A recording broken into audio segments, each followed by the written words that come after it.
Welcome to Change Lab, where leaders rethink transformation.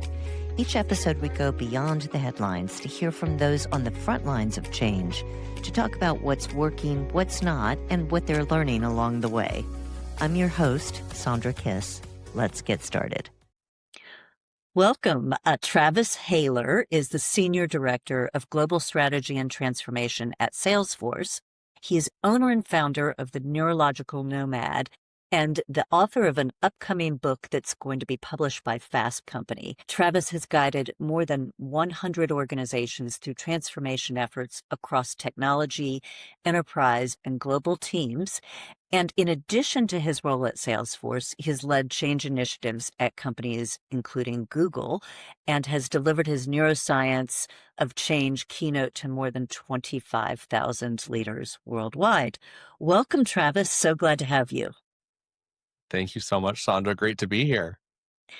Well, let's start with the very exciting news about your upcoming book, which I believe is going to be released in June. Tell me a little bit about, and tell our listeners a little bit about that book. What's it called and what's it about? Yeah, absolutely. So, as you mentioned, the book comes out in June. It's called Rethink Resistance, Embracing Neuroscience to Lead Transformational Change. And it's really the culmination of many years of research and experience around the barriers that exist within our own brains when it comes to change. And it's really supposed to help leaders understand their people a little bit more and understand what's really happening when people go through change and creating that connection with their employees, with their teams, with their peers to really have empathy and understand what's going on and lead better change. Because what we're seeing, as you know well, change just doesn't stick sometimes. And, I think the stat that everyone quotes is 70% of the time it doesn't reach its objectives. So, we want to help leaders get to that 30%. How do you become that 30%? And hopefully one day that stat will be flipped and 70% of the time or more we're leading transformational change that actually meets our objectives. Well, I think that flip starts with understanding some of these things that you've uncovered. And I'd like to start with your journey. How did you begin to study sort of this organizational psychology, if you will, of change? What brought you here? Yeah, it's a great question. It's been a winding road. Aren't they How all? far back should we go? I don't want to date myself too much. So really where it kind of began was I've always had a love of human behavior. And so when I went to college, I decided psychology was going to be where I was going to spend my time. Um, and I very quickly, got all my courses out of the way, and I was really excited about that. And then I was like, I don't know what to do with that. I don't know if I want to be, if I want to really go into research or become a psychiatrist or a psychologist or whatever that means. I was like just passionate about psychology. And I had a really interesting opportunity to go and live in Aalborg, Denmark, of all places in the world. And I spent, I think it was 7 months, maybe up to a year, studying neuroscience and neurology within the brain. And so we were doing neurological research on patients, and trying to understand, what happened in the brain when people were going through different states of Huh. being. And one of the areas we focused on, Sandra, which I found really fascinating, was we focused on people who had nicotine dependence and really trying to understand, does a craving for a substance, whether it's nicotine or other substances, does that have an impact on the way people think, how their brains actually operate, and how they are able to go through tasks? And so we hooked them up to EEGs. They had the little You helmets were a full on and scientist. all. Yeah, it was really wild having never done it before. Someone teaching me how to actually utilize this equipment.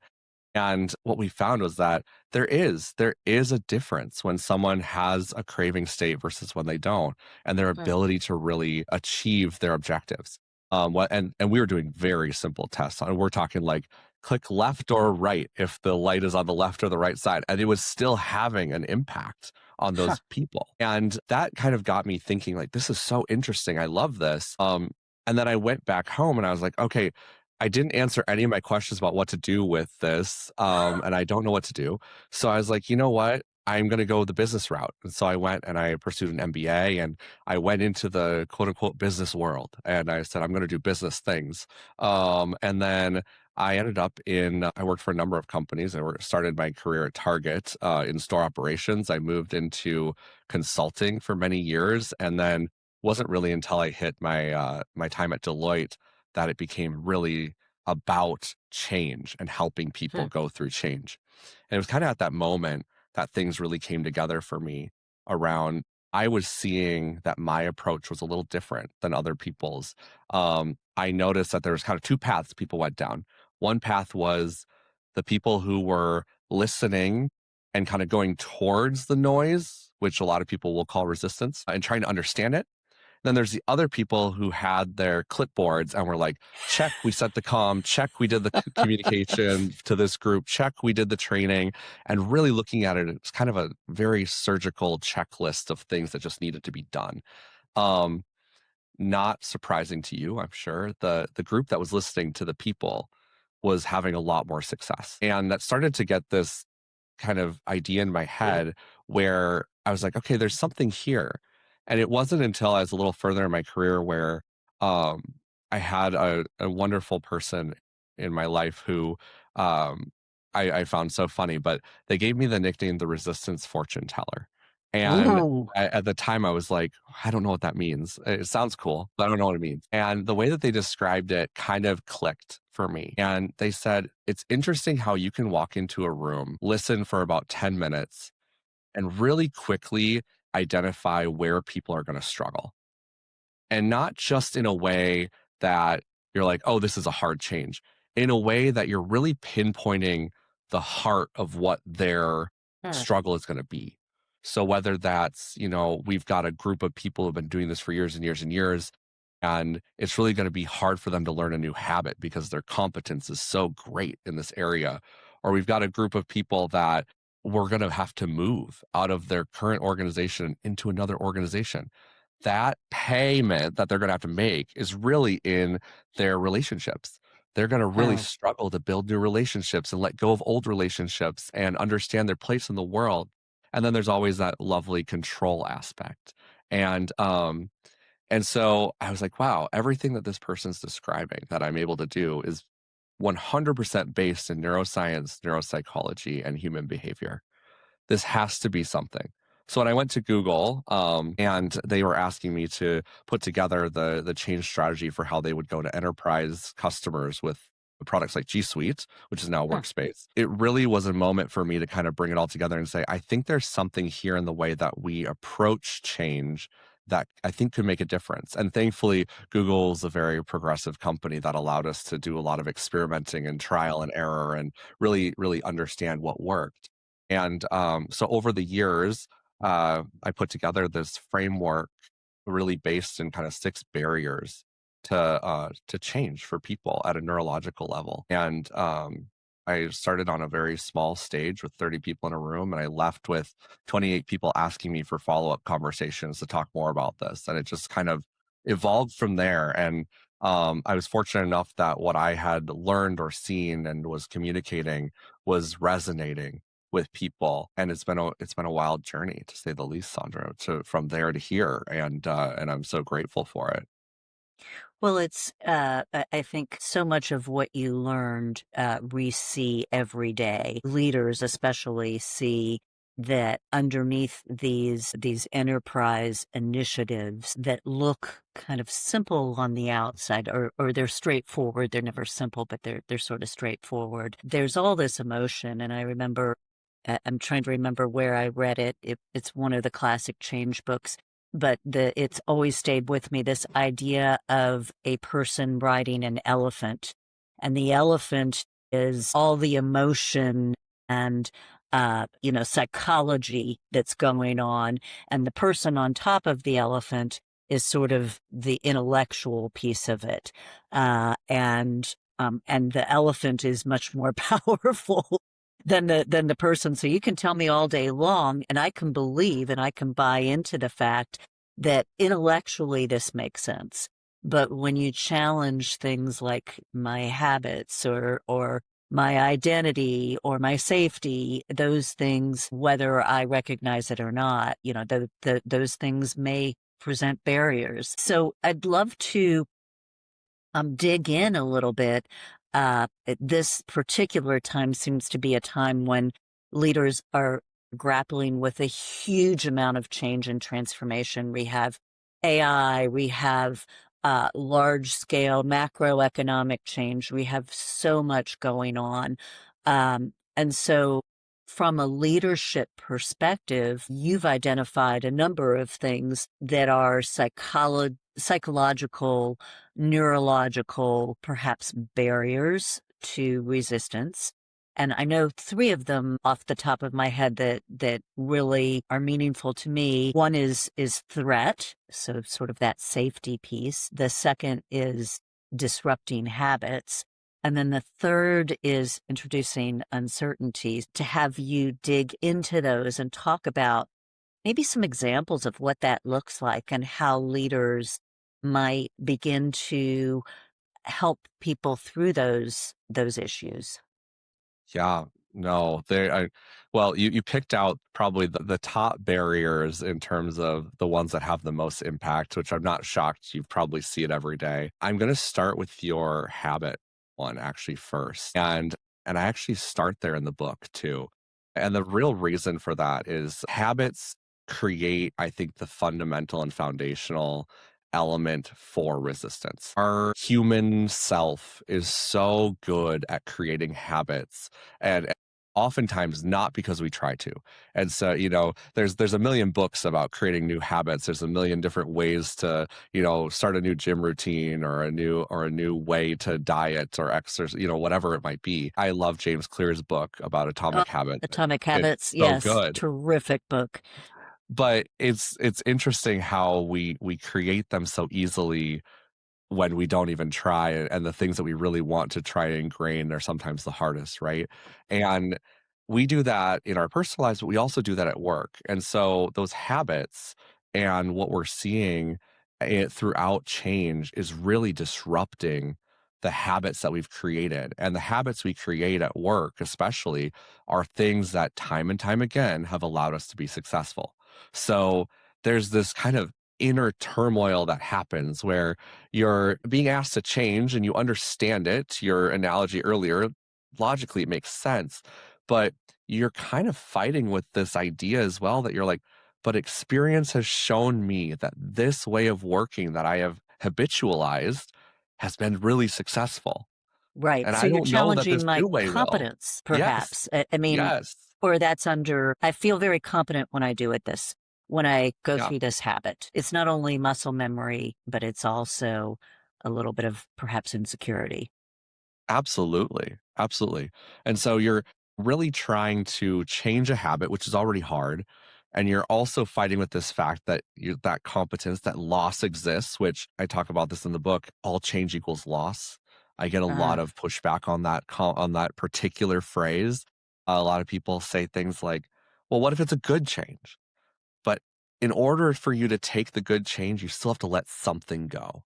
right. And it That's a happens in great every insight. single situation. So it's really, really that letting go of something, like you said, competence, whatever it might be. And then also the learning aspect of it.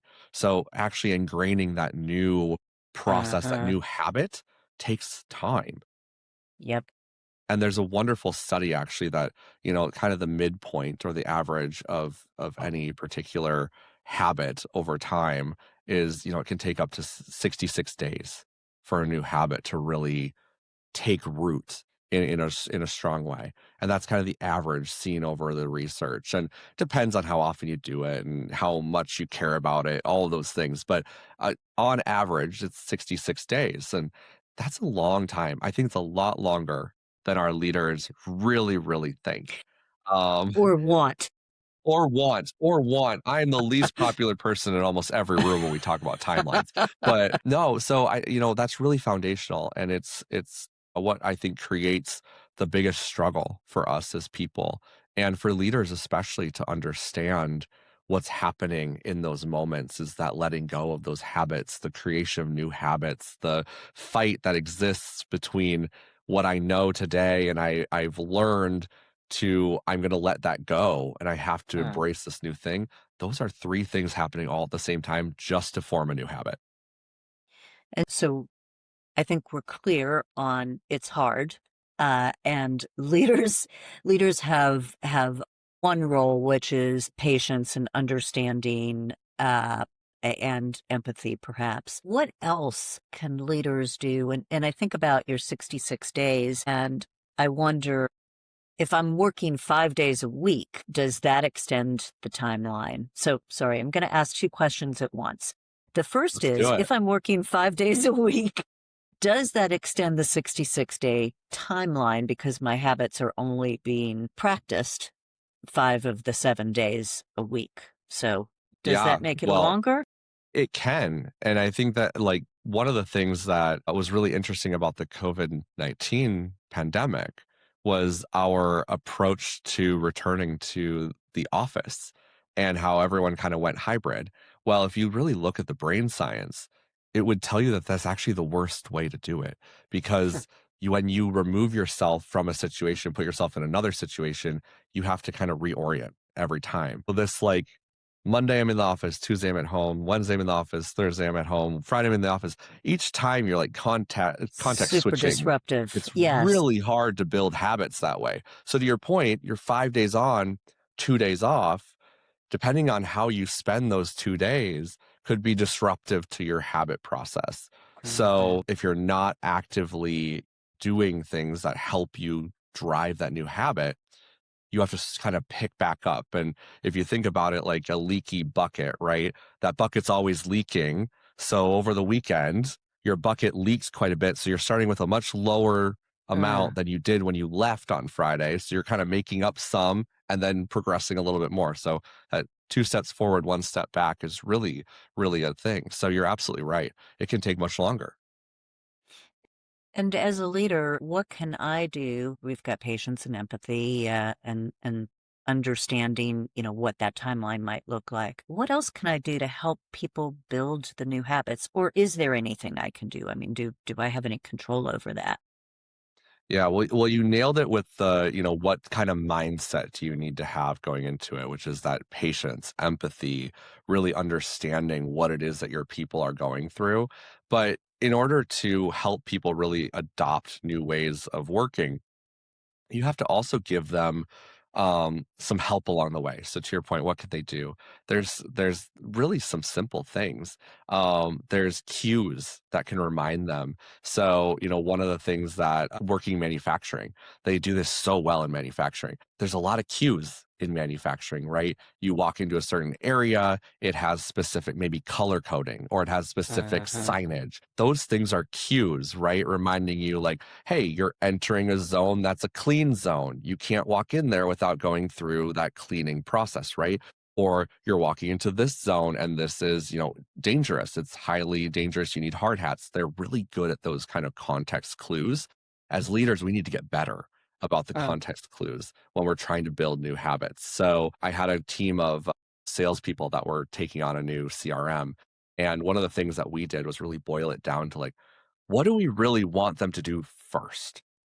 And the idea was we want them to log in right away in the morning and see where things are at, even if uh, it's just 5 minutes to reorient themselves to this is the new system. Here's where all my things are. Here's my dashboard. And here's something like, here's where I'm going to see if anything has changed between the last time I looked and now. And so we started every day with that and a daily stand up to say, okay, we're going to take the first 30 minutes. So from 8:30 to 9, everyone's going to log in for at least 5 minutes and just take a look at their dashboard. At 9 o'clock, we have a team sync. And every team sync, the first thing was, did anyone see anything interesting? Anyone notice anything? So reinforcing that habit was just constant day in and day out. And that was really what the leader was doing to help drive that with their team, that expectation, that behavior to help his team adopt that particular change. And it's very effective. So it's really reinforcing it with your team and creating those context clues and cues to help them remember to do it that way sometimes. that's excellent stuff. I love both of those examples. And I think that, both visual cues and cues about how we spend our time. And, there are lots of different ways to physically reinforce the habits that you're trying to create. So that's really interesting. When I think about if we go back to threat, this is one that a lot of leaders yeah, we've got a merger integration, or we're bringing on AI. There's just a lot of activity right now that is introducing threat. So let's talk a little bit about what that's like inside the brain, and then perhaps what leaders can do to alleviate some of that. Yeah, absolutely. So I mean, you nailed it. Right now, it's like threat city, right? All over the place when it comes to Yeah. AI. And you hear organizations saying things like, "Well, we're not using AI to replace, we're using it to augment and, create superpowers for people." But then at the same time, every layoff that happens is coined as an AI layoff in Uh-huh. some way, shape, or form, whether it's reorganizing to better use AI or it's because AI has created efficiency. So I think people are really confused. And as you said, it is creating a world where there's a lot of threat. And, if we think back to kind of what our brain is meant to do, it's really meant to take in our environment and make critical judgment about where we are within our environment, right? And so when you look around and back in the old days, going way, way, way, way, way back to early humans, looking around meant, is there actually a predator? Is there danger? Is there something that I need to be aware of that threatens my life? Quite literally. Uh-huh. And then your brain would go into critical assessment. And then if it was safe, it would continue to scan the environment as you're moving throughout your world. And when a threat was actually perceived, then your brain is making a judgment call on how to deal with that, right? It's fight, flight, freeze, right? So that is kind of the origination of threat. Threat was to keep us alive. Our brain's core function is keeping us alive. Um, and we've figured out really amazing things that it can also do. But at its very core purpose, the brain is there to keep us alive. And when we've evolved to where we are today, our brain still uses that kind of baseline for our Uh-huh. environment. What's interesting is that, for at least interesting to me, is that our environments have gotten less life threatening, but our stress levels have gotten higher. So the same stress response that was indicative of threat back in prehistoric early times is being now elevated through the work that we do or the lives that we lead. It's things like our schedules and, the changes that are happening. To your point, major things looming on the horizon like AI. Those are heightening our stress. And when that stress level reaches a certain point, it does the same thing that Wow. an actual life-threatening threat would So do AI to us. is a predator in our brain, or or, Right now or it things is like because we that. don't know My what's going to schedule. happen.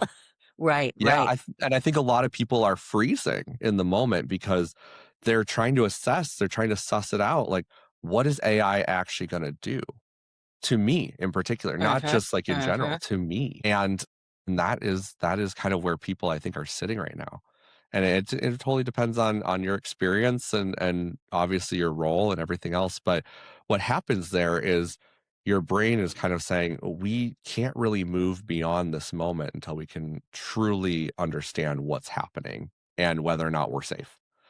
Huh. So when you're going through massive change, this is the problem, right? Because if your brain can't really make the assessment, you don't really know where to go from there, nor can you really move forward. And as we know, change requires that forward momentum to build the habits, to learn, to grow, to innovate. So it's really a huge barrier for us as people.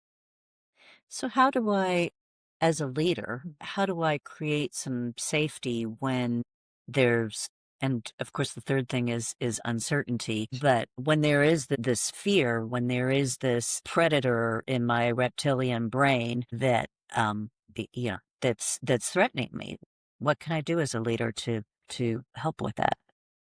And I think they go hand in hand, that uncertainty. I think the threat leads to uncertainty, right? So Mm, they're tied really closely. So the leader actions are actually pretty similar. It's creating stability. So I talk about things like through change, one of the biggest hurdles that we have as people who bring change and help drive change at companies is that oftentimes leaders don't understand that part of that process is creating stability and safety, huh, right? So when we talk about communicating and we talk about how we're engaging with our teams, I think a lot of leaders take that as, well, you want me to tell my team about changes. You want me to update them on what's happening. You want me to do all of that. Great. But when nothing's happening, then there's no need to update them, right? And a lot of leaders then cancel the stand up, or they don't send the email, or they say, oh, we're going to move from biweekly to monthly on our uh, meetings because there's less to share. It should actually be the opposite, because what you're doing is you're creating that stability. And even if there's nothing new, there's nothing else to share, those moments actually help people to achieve a lower level of stress. So if we mhm, think about how we bring change into organizations, and as a leader, me as a recipient of that change and you as my leader, if I know every other week we have this moment where we're coming together to talk about this specific change, I can hold my question, right? Because there's no uncertainty there anymore. I know that I can get an answer next week. And unless this is absolutely critically urgent, most people will wait and they'll bring that question. And that creates a forum. Now, if I have a question and it's Monday and I know that the meeting isn't until next Friday and you cancel it on the next Monday, mm, I go right into panic mode, right? So I almost go the opposite way than what was intended. And then I don't know where to get my question answered. Now I'm going to wait 3 weeks to get my question answered. mm, And that's probably too long, right? So in my assessment and kind of what I've seen with leaders, it's really maintaining that stability, that yeah, frequent messaging, that ability for people to come together to ask questions, the feedback loops. And then the other part is transparency. So they go very hand in hand. You have to be frequent, but mhm, you also have to be transparent. And a lot of people get really freaked out when I say the word transparent, because I think a lot of people are very worried to be transparent for things changing, or, I don't know how much I can share, how much is uh, too much. Like, are we putting ourselves in a risky situation by sharing more than, I should? And what I always say is transparency doesn't always mean sharing everything that you know. right. Transparency means being honest about what it is you're sharing. So if Mm, you know that you have information that you can't share, say that you can't share that yet, and let them know that you'll circle back when you can. And those things alone build trust, right? So this doesn't happen on the first time out, but the next time that you're going through a change, I know Sondra told me she couldn't tell me early on the answer to that question that I had.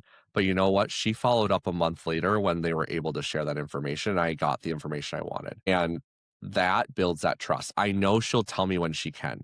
I don't have to worry about that anymore. mhm. And that's so important as leaders as we're going through these huge changes.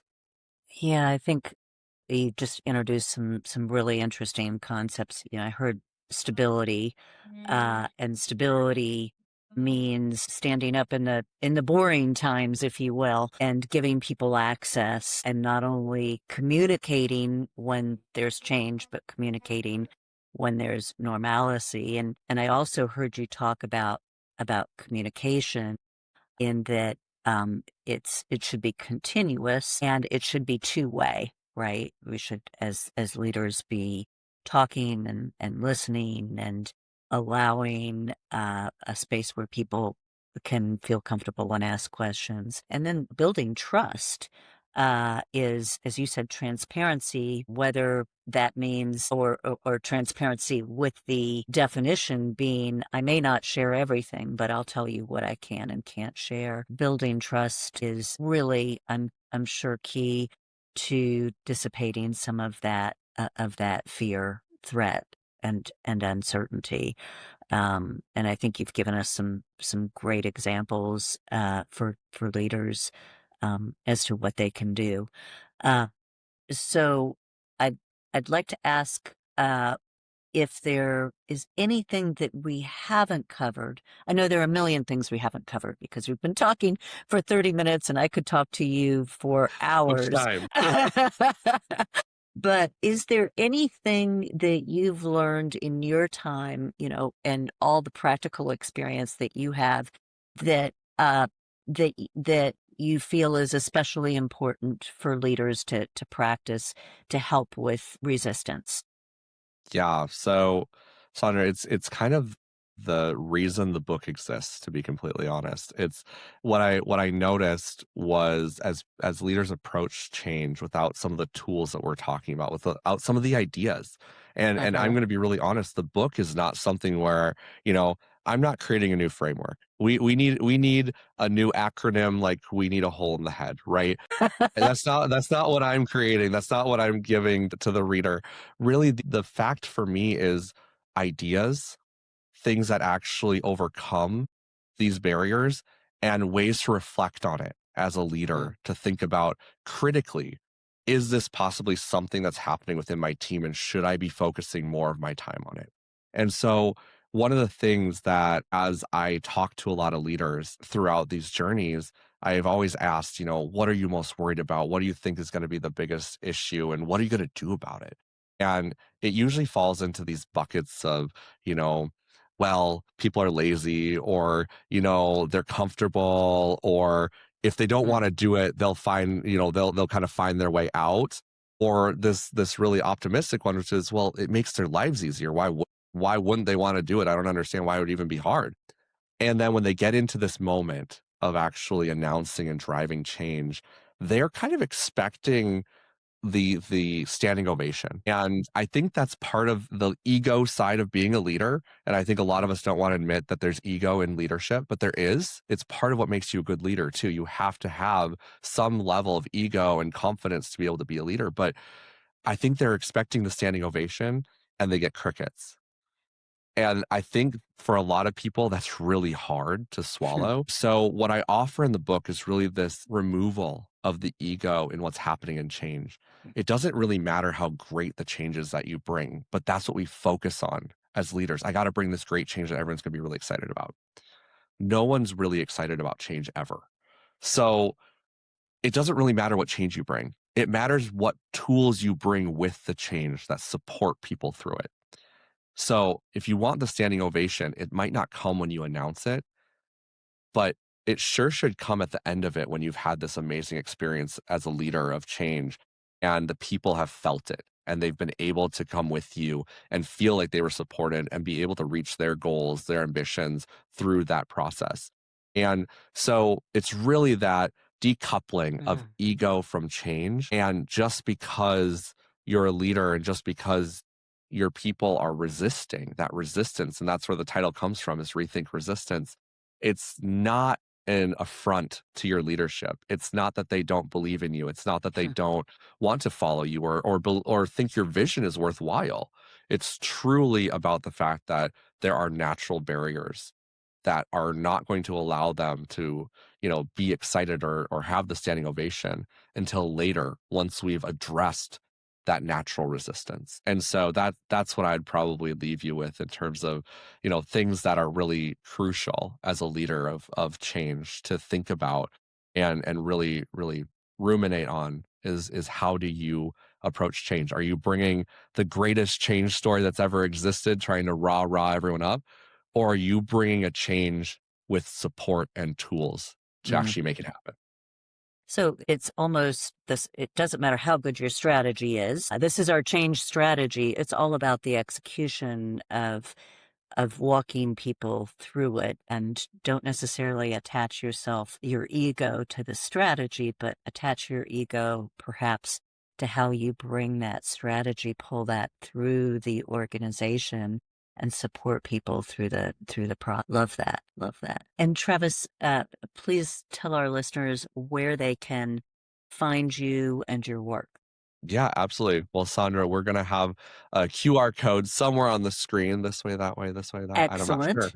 But you can scan that. It'll take you to the links for both my website, the neurologicalnomad.com, and the book will be available in June, as you mentioned, anywhere books are sold, Barnes and Noble, Amazon, my website. So really excited to hopefully have a lot of great feedback and conversations with leaders after the book comes out, and I would love to hear more. So feel free to reach out to me anywhere, whether it's my website or our socials. And yeah, I'd just love to hear from anyone that this resonated with, or maybe they have other ideas too. This is a growing area of the world right now, and so there's a lot of things that we're learning through it. Yes, great. A lot of interest. And thank you for sharing your big brain and all that you've learned with folks. It has a major impact on how we lead. And so thank you for sharing all of that with us. Well, thank you so much for having me. It's always lovely to talk to you, and I appreciate the time and spending some time talking about our big beautiful brains and all the things that they do and all the things that maybe they don't do that we wish that they did. Indeed. Indeed. Thank you, Travis.